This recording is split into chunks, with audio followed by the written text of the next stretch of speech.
Après avoir calculé le périmètre de notre triangle rectangle dans la première question, eh bien dans cette vidéo, nous attaquons à la deuxième question de cet exercice.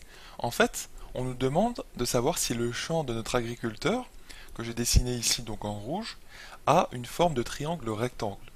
Donc ce qui est sûr, c'est qu'il a une forme de triangle, hein, parce que c'est tout simplement un triangle, mais est-ce qu'il a une forme de triangle rectangle? Alors, là, il faut te remémorer une règle de collège, hein, c'est même un théorème, je pense que tu le connais, c'est la réciproque du théorème de Pythagore. Hein, en fait, c'est ça qui nous permet de savoir si un triangle est rectangle ou pas. Donc en fait, dès que tu as un triangle, tu sais pas s'il est rectangle au début, d'accord? Eh bien, en calculant les différentes longueurs au carré, et si tu as l'égalité que je vais noter ici, donc hop, donc pour cette question numéro 2, donc dans un triangle en général, dans un triangle ABC, si tu as Si tu as tout simplement, alors AB au carré plus AC au carré égale BC au carré, et là tu sais pas que c'est l'hypoténuse hein, pour le moment. Donc l'hypoténuse, tu ne peux employer ce terme que quand tu sais déjà qu'il est rectangle. Mais là tu ne sais pas qu'il est rectangle. D'accord? Donc là, quand tu as ça, si tu as ça, alors, alors là oui, ABC est rectangle en A. Est rectangle en A. Et ça, c'est ce qu'on appelle la réciproque, c'est-à-dire l'inverse un petit peu du théorème de Pythagore. La réciproque du théorème de Pythagore. Donc, j'espère que ça te remémore des choses. Je pense que tu as déjà vu ça. Donc, on peut faire un petit dessin si tu veux. Le petit dessin, eh bien, c'est le suivant. Donc, au début, tu as un triangle, tu sais pas qu'il est rectangle. Hop, tu as A, B, C. Donc, ce que tu fais, c'est que tu calcules la longueur AB, tu la mets au carré. Tu calcules la longueur AC, tu la mets au carré, et tu regardes si la somme de ces deux carrés fait bien la longueur BC qu'il faut que tu calcules et que tu mets au carré.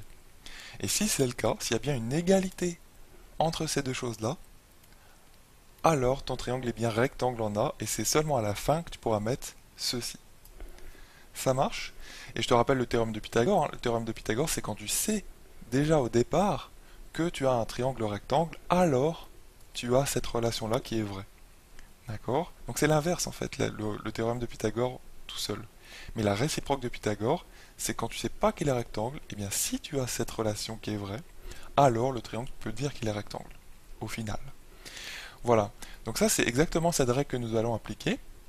Donc je te rappelle les différentes longueurs que nous avions calculées précédemment dans la première question. Nous les avions calculées, tu te souviens, avec la formule de la distance entre deux points, donc avec la longue racine carrée, une formule que je t'encourage vivement à connaître parce qu'elle sert beaucoup. Donc là c'était 10, là c'était 4 racines de 5, et là c'était 2 racines de 5 pour cette longueur AC. Donc nous bien sûr, c'est pas en A qui va être rectangle notre triangle, hein, a priori. Tu vois, il n'a pas l'air vraiment rectangle en A. On va essayer de prouver qu'il est rectangle en C. D'accord? Donc pour ce faire, c'est qu'on va adapter, on va appliquer cette formule noire, ce théorème noir, à notre cas. Toujours très important de bien adapter les règles que tu as dans ton cours à ton exercice. Donc là, ce qu'on va faire, c'est pas démontrer exactement ceci, hein, c'est démontrer, en fait, puisque nous on veut que AB soit l'hypoténuse, donc soit ce côté-là, en fait, hein, du égal, eh bien, on va déjà calculer AB au carré, d'accord? Donc, en fait, pour démontrer ceci, pour démontrer cette partie-là du théorème, tu le fais en deux temps. Tu es obligé de faire deux calculs. Tu es obligé de faire le calcul de gauche, tout ça si tu veux, et le calcul de droite. Et après, tu regardes s'il y a une égalité entre les deux. C'est très important de procéder comme ça. Tu peux pas mettre qu'il y a un égal au début, puisque justement le but c'est de savoir si oui ou non il y a une égalité entre les deux. Tu comprends la démonstration? Donc là, le AB carré plus AC carré. On va déjà peut-être commencer par le BC carré, en l'appliquant, parce que nous on veut AB carré.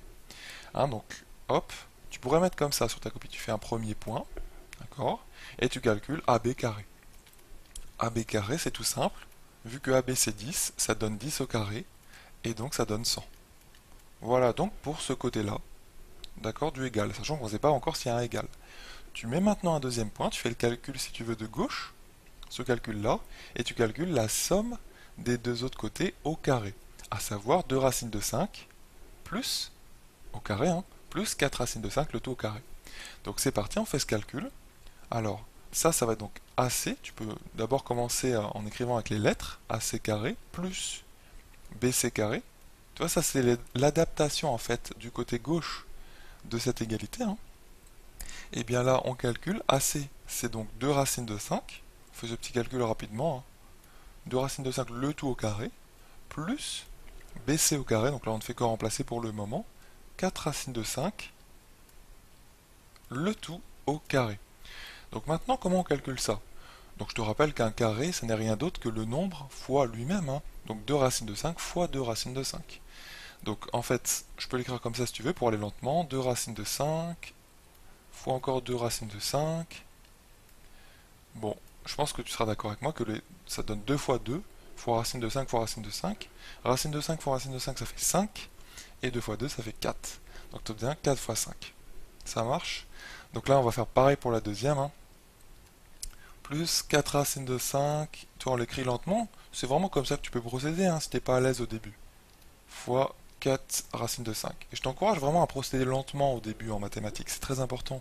Il faut aller lentement en fait, il faut prendre son temps pour ne pas faire d'erreur. C'est très très important. Tu vois, si tu vas trop vite, c'est comme si tu faisais un grand bond. Tu vois, si tu fais un grand bond dans la vraie vie, tu risques pas d'arriver précisément à un point. Tu vois ce que je veux dire? Tu pourras te tromper, ça sera un grand bond.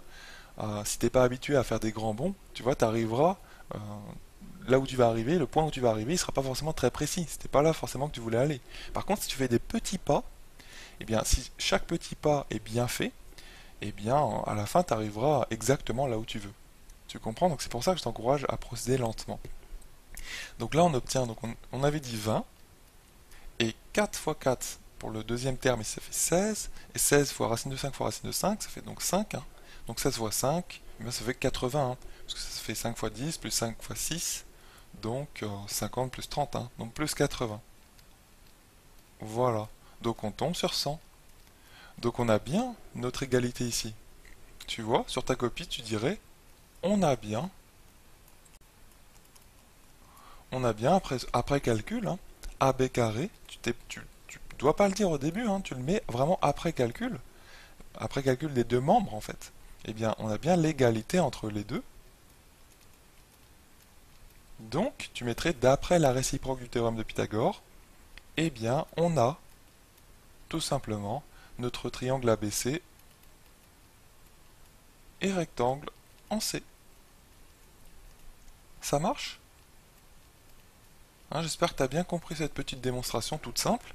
C'est très important de bien faire les choses par étapes, hein, et de bien comprendre la philosophie de cet enchaînement ici. D'accord? Donc voilà pour cette deuxième question de cet exercice, comment démontrer qu'un triangle rectangle est rectangle. Donc une des premières façons de faire qu'on voit dès la seconde et qui peut-être même provient du collège, c'est tout simplement appliquer la réciproque du théorème de Pythagore.